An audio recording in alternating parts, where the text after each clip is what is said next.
వందే మాతరం మీద కేంద్ర హోంశాఖ సంచలన ఆదేశాలు ఇచ్చింది. ప్రభుత్వ కార్యక్రమాలు స్కూళ్లలో వందే మాతరం ఖచ్చితంగా పాడాలని చెప్పింది. వందే మాతరం మొత్తం 6 చరణాలు ఆలపించాలని చెప్పింది. జాతీయ గీతం జనగణమనతో పాటుగా పాడినప్పుడు వందే మాతరం ముందు పాడాలి అని తేల్చెప్పింది. ప్రేక్షకులు నిలబడి వందే మాతరం గేయానికి గౌరవం ఇవ్వాలని కేంద్ర హోంశాఖ ఆదేశాలు ఇచ్చింది. వందే మాతరం జాతీయ గీతానికి సంబంధించి ఇది కేంద్ర హోంశాఖ సంచలనాత్మకమైనటువంటి ఆదేశాలు. ప్రభుత్వ కార్యక్రమాల్లో స్కూళ్లలో వందే మాతరాన్ని తప్పనిసరి చేశారు.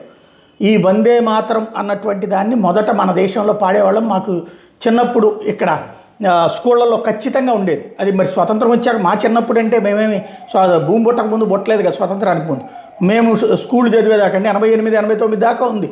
మరి అట్లాంటిది అకస్మాత్తుగా ఎప్పుడు తీసేశారో తెలియదు కాంగ్రెస్ వాళ్ళు స్కూల్గా. ఇప్పుడు వందే మాతరం పాడమంటే వందే మాతరం మేమే స్వతంత్రం తెచ్చామని కాంగ్రెస్ పార్టీ రేణుకా చౌదరి లాంటి వాళ్ళు దిక్కుమాలినటువంటి విమర్శలు చేస్తున్నారు.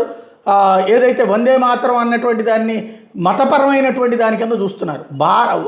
వందే మాతరం అంటే భరతమాతనికి వందనం చేస్తున్నామంటే కూడా కుదరనటువంటి దౌర్భాగ్య పరిస్థితిలో ఉన్నారన్నమాట వీళ్ళు.